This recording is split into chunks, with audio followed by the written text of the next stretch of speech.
Hey fans, it's me, Aaron, for a comic show. Just had an awesome weekend at Heroescon, ran that Valiant panel, did some crazy fun stuff, hotel bars, talking to people, drinking, all that great stuff.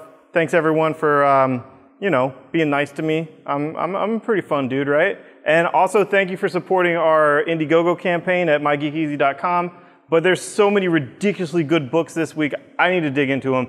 First, Outcast by Kirkman and this new guy, Paul Azaceta. I should have asked him to his face like how to pronounce his name because he was dreamy. He was like tall and dark and handsome. Like he was such a nice and good looking and well-dressed man. I read this book there at his booth and he's interested in coming here to sign at the store. I'm sure I'm more interested than he is, but he is willing at least. And this book is seriously double-sized for $2.99. It's 44 pages for $2.99. A regular comic book is 22 pages. A lot of times it's for 22 for $3.99. This is $2.99, 44 pages. It's an Image first issue. It's by Robert Kirkman of Walking Dead and Invincible, and it's horror. And this artist, he couldn't have been better picked to do this horror book. And Outcast, it's horror. It's more of like religious overtones, exorcism. There's demons, possession, exorcism, and casting them out. The Outcast, I suppose it could be, and this isn't a spoiler because this isn't the first issue, this is just my, my wild imagination, is that these demons that are possessing the social outcast, misfits, the weak, whatever, are from the legion of demons that, there's this one time that like, it wasn't Christ's best day. He was on this, island and there was this dude and he had a legion of demons in him and he just like was talking gibberish. Everyone hated that dude. So Christ is like, man, I'm gonna make these guys like me. I'm gonna cast out these demons. Everything's gonna be cool. He cast them into some pigs and the pigs ran off a cliff and all drowned, all right? And then the people were like, seriously, this crazy Jewish rabbi, we knew he was nutty. He came in here and he destroyed all our bacon. Get the hell out of here. Christ left. That's the end of it in the Bible. I guess Kirkman's picking up that with those demons, so good times. It was fun. Check it out. $2.99, 44 pages. Robert Kirkman, great art. Done. All right, Invincible, 112. There is so much carnage in this issue. It's insane. It's insane. It's just ridiculous. On the top it says terror, violence, mayhem, horror, misery. Seriously, ridiculous. All right, Saga. This is my favorite book. 19, the second print's out, which finer stores have in abundance. This is the first issue after volume 3. If you got volume 3 and you want to continue in single issues, go to any good comic book store anywhere and they will have the second print of 19 and issue 20 came out today, and issue 20 was awesome. I laughed out loud repeatedly. I got a lot of great wisdom from Brian K. Vaughan. And yes, the end of 19 was a real Debbie Downer, but this issue was a lot more fun. You guys know how much I love Saga. Deadly Class, issue 6. This is the end of the story arc. All kinds of nutty stuff happened. I relate to that book so much because it's set in 1984, and I'm old, and it also, Reagan youth, I remember all about Reagan, and there's a lot of death in this issue too. This is the last part for that volume, and the next volume starts in September. So it's Rick Remender, great story, great art, check that out. COWL, the Chicago Organized Workers League, we have the second print of issue 1 out with issue 2. I love it when Image does this, and I'm really digging this book. It's Kyle Higgins, and basically it's like The Wire, but in Chicago instead of Baltimore. And instead of cops and drug dealers, it is superpowered people and superpowered criminals. And it picks up the story at a part where the superpowered heroes have basically taken care of all of the villains, and they still want to get paid. Because, I mean, when you have organized workers, you still want to get paid more and more and more. You want more, benefits, you want less hours, and you want more money. And if they've already taken care of most of their job by eliminating superpowered crime a little bit too well, what happens then? And what I like most about this book is the camera seems to focus so much on the underdogs, on the little guys, on the ones collecting the evidence, on the ones that aren't showboaty, which is a lot like The Wire as well. So check that out. The GOON one-shot, one for the road. Eric Powell, if you ever thought of checking out the Goon and you missed Satan Sodomy Baby years ago, this is a one-shot to get you into it. It's his art, his writing, and a full and complete single-issue story. You don't have to have read anything before, and you don't have to read anything after if you don't like it, so give it a shot. And he's going to continue in kind of the Hellboy format of series of miniseries. There's going to be the first issue of a new miniseries of Goon very soon. Serenity, it is the final part. It all came out on time. I was very pleased with it. If you are a brown coat, get it, seriously. This is good stuff. It's all out, and it's in continuity after the movie. It's what you need. Rebel Heist, Star Wars, Matt Kent is just such a smart and kind and just well-articulated. He's just such a great dude. He was at the Valiant panel, he was at Heroescon, and he's writing this Star Wars Rebel Heist, which is essentially those characters that we love, Luke, Han, Leia, Chewie, and that we have so much reverence for, but instead of just having a series where it's hero worship, it's told through the person right next to them. So that's what it is. Kind of like that Azzarello Joker book was told through the lens of a henchman. So this is a great book, great writer, check it out. All right, here's the big deal for DC, that they've been ads everywhere, promo everywhere, posters, all that. It's Superman 32. You have the kick-ass artist, John Romita Jr. on his first DC work.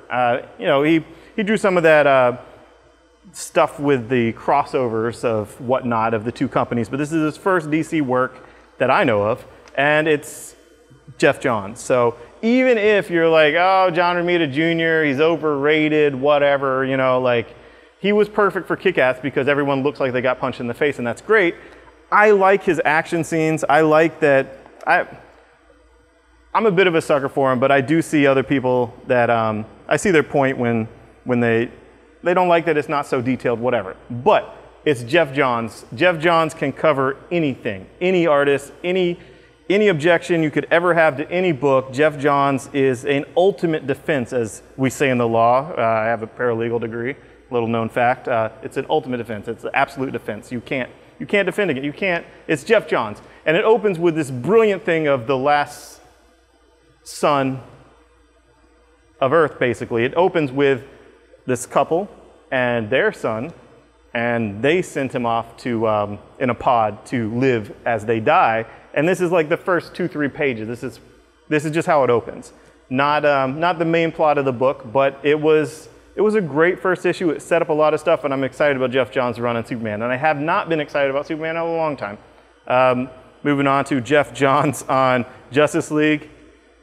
Yes, this is the new power ring and all that, but my lord, you have Lex Luthor, Bruce Wayne, and Alfred, and Lex Luthor, in all of his arrogance, thinking he has Bruce Wayne checkmated, and Bruce Wayne has, let's just say Lex underestimates Alfred, and I loved it. And the addition of Lex to this book is just brilliant, and Shazam, perfect. And the Lex Shazam is a whole lot like Heisenberg Pinkman, and I dig it. Moving on, Future's End came out. Wanted more Bat Beyond, didn't get it. Still liking the book. Secret Origins, this book, been pleasantly surprised how much I've enjoyed it. Venditti does a Green Lantern story that's great. You have Batwoman and you have Red Robin. Cool. Moving on to Sinestro. Cullen Bunn is just doing a bang-up job on Sinestro. I'm liking it way more than I thought I would. It went from like, why are they doing a Sinestro book? How many Green Lantern spin-offs do we need? To this book is more than any other book, kind of the heir to the Johns run. This is Sinestro. And I guess I say that because no one other than Johns has really done that in depth with Sinestro, and I'm digging that. Moving on to Scott Snyder.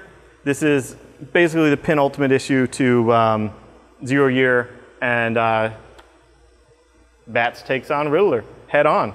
And it really gets into a lot of what makes Batman tick. And that's what I like the most about 0 Year. Very great issue. And we also have this crazy bombshell cover of that with Joker's daughter, Catwoman bombshell cover, Flash bombshell cover, Zatanna on Justice League Dark. One of my favorite bombshell covers, the Mira Aquaman one. And I guess that's it for DC. Moving on to Marvel, Dan Slott's Amazing Spider-Man. This is Black Cat getting back at him. Spidey ruined her life. Yes, it was Spidey-ock, whatever. She doesn't give a shit. She needs her life back. She needs her reputation back. And we got a really fun story out of it. And I am liking Black Cat for the first time in a long time. I would say the first time in forever, but I did like that little Kevin Smith book about it. But, you know, Black Cat's a fine character. She's great, whatever. You know, she's fine. But kind of a Catwoman ripoff. I mean, she dresses up like a cat. She steals diamonds. Yes, she has luck powers, whatever, but this issue was great. Moving on, Guardians of the Galaxy. I am loving this story. I am loving the story arc. I could not be more excited for the movie. I'm just a stupid fanboy for this stuff. And seems like Captain Marvel's a great addition to that team. Venom's a great addition to the team. A lot of awesome stuff happens. The ending was cool. I'm really excited about what comes next. I'm loving Guardians of the Galaxy. So even the biggest Bendis hater would probably like this if, you know, I scratched off Bendis' name and wrote like Abnett on it. So moving on.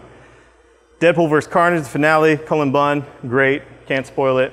Just, I hope that Bunn has another Deadpool mini in him. I'm enjoying all of his stuff. Little snippets of just pure Deadpool zany fun. Original Sin, we have Original Sin 3.1, also known as Original Sin Hulk vs. Iron Man. It's basically Science Bros. It's them back in the day, you know, the Science Bros of Tony and Bruce, and they bust each other's balls, and Tony says that Bruce is acting like a baby, and Bruce says, "You're the one that's always sucking on the bottle, you alcoholic screw up," and hilarity ensues. It's Hulk vs. Iron Man. It's what you want. But Wade and Bagley, good stuff. And Original Sins. This one, it's more of the Young Avengers that I liked from last issue. A Black Knight that's kind of out of left field, but I suppose they're using this to set up some characters they haven't used lately, and what better than Original Sins to say like, oh, well, here's this backstory piece, here's this sin, here's this thing that we've never revealed about this character that suddenly makes him cooler and more relevant. So I can't blame him for that. And also, there's a little bit of Howard the Duck in the back, and I love Howard the Duck. So that's the week that is, lots of great stuff. Enjoyed seeing everyone I saw at Heroes, and looking forward to San Diego Comic-Con now. Thanks, guys. Bye-bye. Thanks for watching. Please subscribe, share, comment, all that good stuff. And if you're local, we have trivia on Tuesday. We have a video game night on Thursday. Friday's karaoke. And Saturday is booze and boards. It's drinking and playing tabletop games. So good stuff. Thanks, guys. Bye-bye.